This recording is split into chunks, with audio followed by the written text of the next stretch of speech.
So next, bro, in the sharing itself, we have this very young, dynamic leader. His name is bro Augustine. 10 years in the business. Current age 33. 33.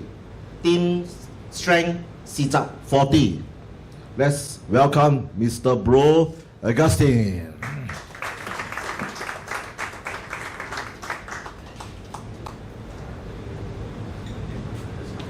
Hi everyone. Okay, I'm just going to share what my opinion is and how I run my agency and the organization. And I don't think there's always a right way or a wrong way to do it. I think I started recruiting in my second year of my business, and the fundamentals of why I recruit must always stay there, right? I think along the way, as we get promoted and along the way you move up the chain or the responsibilities go up, you start forgetting why. And you keep focusing on how.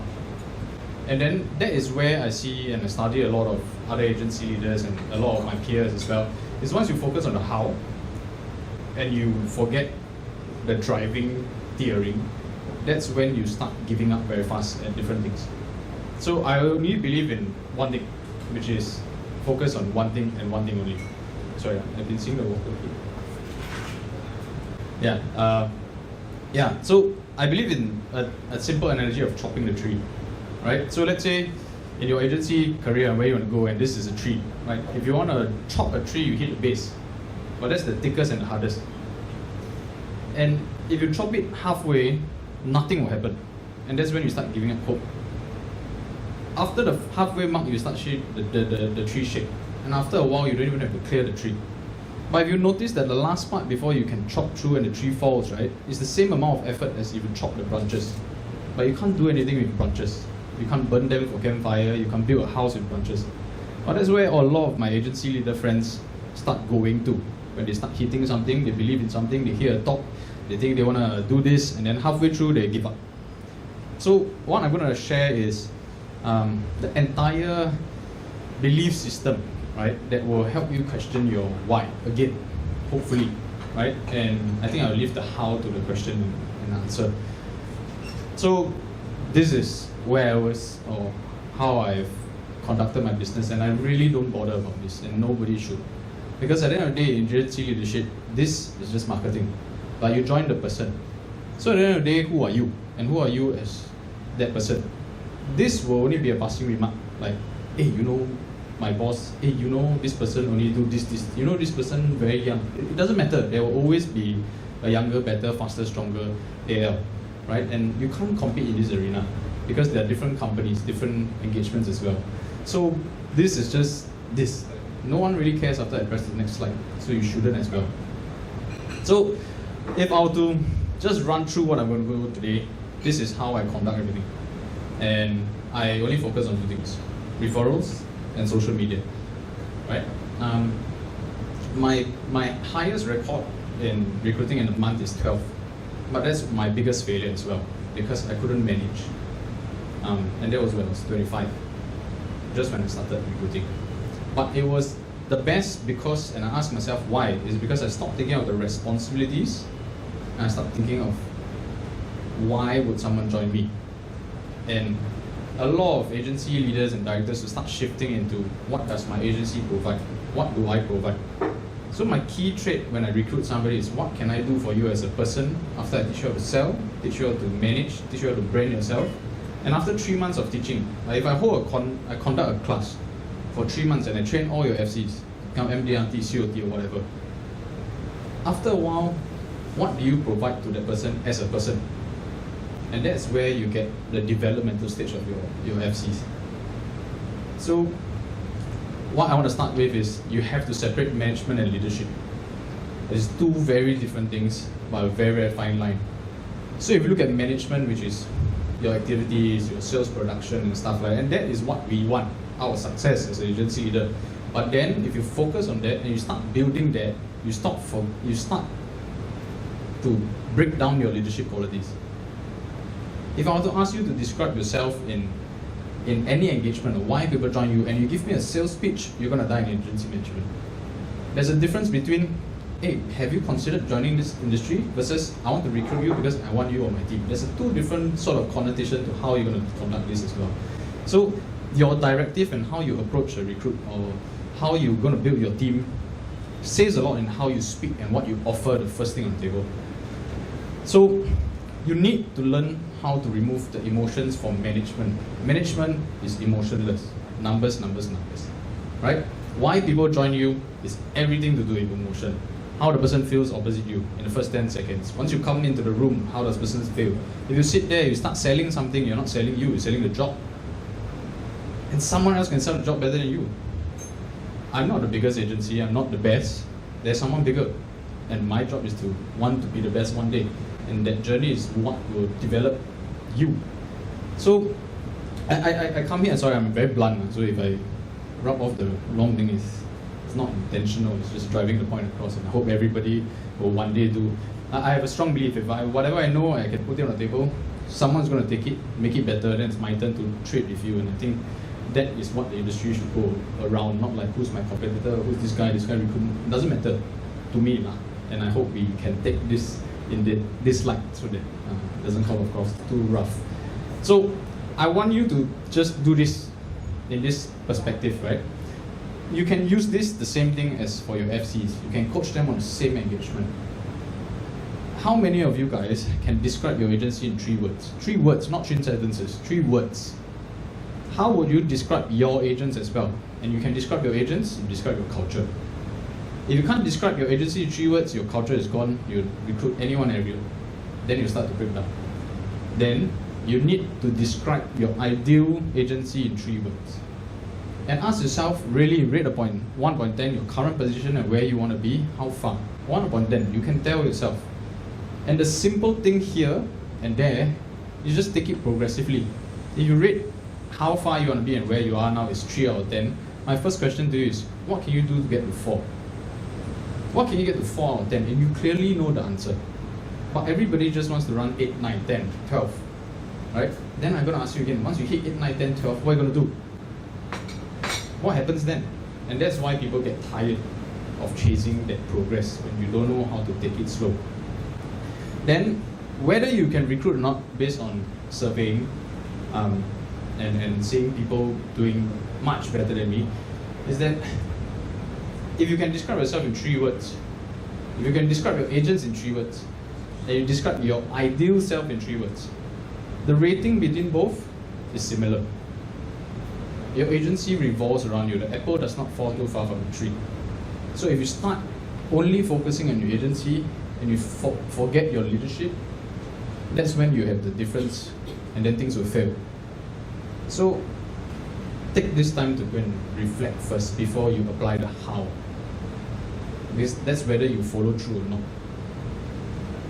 So, I don't know what the slides are, but there's no quick fix. I can't tell you my interview line. I can't tell you whatever I say this will close. It's the same thing as you tell FC, hey, how do I close this case? Oh, you just say this line, use this script. No, it is not going to carry you across.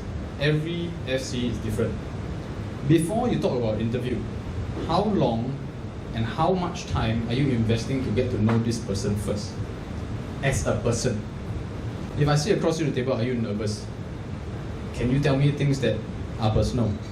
Can you tell me things that are in a space where I can help you feel safe telling me that you can tell no one else your fears, your dreams, and etc. without judgment. Some people we see across, any candidate we see across, then you start judging them already. You are not invested in that person. It all comes from you, not the FC, right? So this is what I always ask myself at the start of the year when I regenerate what I'm going to do. I just recently only moved towards a different structure whereby it's agency management and I cannot hold direct FCs anymore, right? But that used to scare me. And we have something called the imposter syndrome. Like whether you're good enough, whether you can do this or not. And everybody that enters the imposter syndrome means that you're progressing, means you are going into a field that you have not mastered or you're not done well yet, and then you ask yourself whether you can. So the question is, you need to know how far in your prerogative is, how far from now to when you master it, and what you need to develop. And ask yourself, how do you get from 1 to 10 to 2 to 10, 3 to 10, 4 to 10? then let inertia and momentum get you there. You as an agency manager, a director, you are your own coach. So if you cannot coach yourself, what makes you think you can coach anyone else? I'm not the best. All my agents are not successful. There's a big bunch. There's a big bunch that's still finding themselves. My top agent used to earn $800 a month. Now she's the top 10 in the company. There are very different strokes to different folks, but it all comes from you, right? There's a term and something that I've been watching recently. Very cliche coming from me, that life doesn't come at you; it comes from you. So it's the same thing as your agency, your family, your friendship. Everything comes from you. There's no entitlement on etc. But if you can reflect this, what is your exit plan? Same thing for a master consultant or a consultant that does not go to management. What is your exit plan? How can you exit whatever you have built and make sure that it has followed through? Right? So, what is needed to be before you can go? You will start thinking why you do things and how you do things already. We all want to build something, but we will never want to leave it. And this is something that I've witnessed in the industry, which is still freshly young in this country. All the big players left not very kindly. They can build an empire, but they can never live with glory. And that is something I don't want to do, right? And I keep thinking, how are we going to exit it? Of course, there's the regulations, there's company regulations, there's a lot of things. That is just the how, that's the management part of it. But how are we going to leave this? Because if we touch wood, if this place explodes, we all die, what's going to happen? Are you going to think about recruitment? No. Your guys are going to think about recruitment. Your guys are going to think about coaching, training, performing. But you need to ask them as well, how are they going to exit the business? If they can start thinking about exiting the business, we can reverse engineer how we end. We will get old. One day I will get old. I'm turning old. The last time I was here, I was 25. Sharing the stage with Kevin, like ironically, like today. So then, once you think about this, trust me, your vision and direction will clear. Because it won't be a fluffy sort of statement anymore. My job is, I've grown up long enough, being a hot-tempered, bad person, right?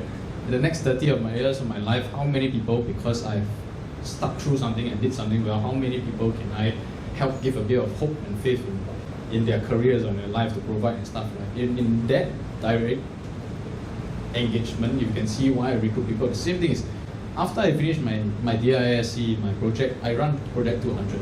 I don't run 100. I run project 200 or more. Now my team leader pushes me just last week. Can we just ask them to do project 500? So why not? Who gave us this template, this systems? No one. Push it, then you'll know how much you need to develop. If I can run my standards by somebody doing a project 500, and one day I meet this project 500, do you think this person's possibility to succeed will be higher than a project 100? That's it. That's what do we need to develop and grow into, and then how? Then I start thinking, how can I eventually support somebody with a project 500? And if I get one, I get two. I get two, it becomes the norm, right? So, is your vision and direction clear? And if you reverse engineer it, just think about exit plan. You answer yourself, okay? So that you will not look at your FC when you ask, hey, your FC asks you, hey boss, how next time? How to retire, when you're going to retire. You tell this fluffy statement which you don't believe yourself because you don't know when to let go, right? So who is capable to execute this? You look at your whole entire team now and you develop them to hold different pots. You also have to admit that whatever you have grown belongs to you. They just need to take a seed, one apple from the apple tree to drop and grow from there. They're not supposed to take the entire tree. Every apple tree is different. But they're going to take the seed, which is your systems, structures, beliefs, or how you have treated them as people. That is how they will treat their FCs. And then that is the culture. So if you look at it in this manner, I don't know if you can hear me. I cannot really hear myself. You cannot just tell me. Who is capable to execute this? And you have to be harsh. You've got to tell them, I think this department, I want you to grow. And I want you to grow it well. But whether or not you can do it, it's up to you. Right? And let them sit on it, because if your direction and vision is not shared with guys, they will have their own direction and vision, and then they will go and have their own direction and vision. You get what I mean, right? in the bigger scheme. So my direction and vision is how do you treat people and how do people treat people after that. Okay? Yes. So I don't believe in searching. I don't believe in going hunting. I don't. I used to. That's how I started. Out of the 12 that I recruited in that month, 8 left me. 8. But the 4 that stayed are still here with me after 10 years. So how are you moving along agency leadership when all of us are running and hunting, and what are you attracting? That means why would people treat you the way you want to be treated? Right? So I don't know if you understand, but later we got a Q&A now. Okay. So back, if we shift it there, whether or not your recruitment and conviction, whether you're not do anything, lies with these 2 things. You and your agency. Describe yourself in 3 words and describe your agency in 3 words. If it's not aligned, it is not aligned. There's no lie and no nothing that you can say. Nothing at all. Right? No matter how much how you do it, you can do 20, 30 prospecting methods, 50, 60 prospecting methods. And if this is misaligned, somebody can tell you smoking is just as much as you ask your FC that, oh, like 7 days, or 7 days MC haven't died, that kind, you know, they tell you whatever you don't believe on. You definitely have the FC one, right? Are you the FC to yourself? That you keep lying to yourself? That is projecting you are this, but then my agency is this. Then when your FC comes, your candidate comes to you, looks at you, you describe your agency, they are reading you, they are judging you, and they're feeling you already. They will misalign, they will misalign. No matter how fluffy your awards. Anybody remembers my awards now? No. No one cares, to be honest. Right?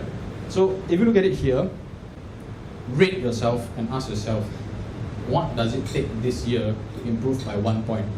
And if it takes 10 years, so be it. But 1 point at a time. So what I want to read it. Everybody wants their dream market or come in or professional, don't need to coach one. Come to office, I come 8:30, this FC come at 8. I call 5 calls, this guy calls 6. Don't need to coach, self-driven, solid, loyal. That's your dream market.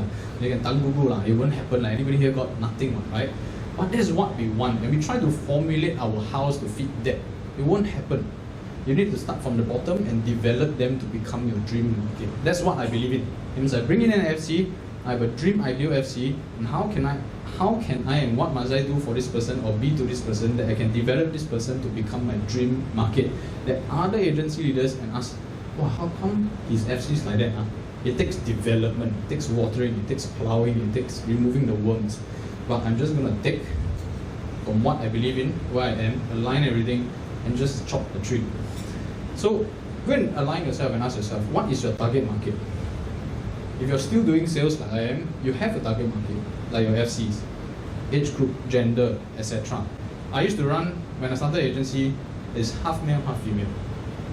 All the way to about last year, then I realized that the world and society sees things differently. I can't bang and I cannot fight society. And I start to believe female agents are solid. Emotional, but solid. Male agents to male directors always clash. Need a lot of beer, yes? Females to male agency leaders just need time. Don't need to do anything, just sit down next to them. Just eat. They don't want to do anything, just sit down next to them. Correct? So, but what I want to build forward is because my agency management team is 95% male. And I believe in every family, if you have a child, you need a mother and father. And I believe that if I can inculcate or just drive you somewhere, male leadership is strong and strict. Yes? Female leadership is strong and kind. Imagine you have both. And that's what I'm looking for. I'm shifting my target to get females and develop them to be agency leaders. Then it will balance out. That's where I am now. Okay? Whether or not, hopefully the next time I speak to you, it comes in fruition. If it doesn't, then you drink beer. Okay? So what is your bonus market? You find this FC, you don't think really this person can do, then this person becomes your top advisor. Right? Cannot guess, cannot control. Correct? Your bonus market you cannot. It's bonus. You play some jackpot, you hit bonus, you cannot control one. Right? So you ask yourself, what's your dream market? Then just keep dreaming.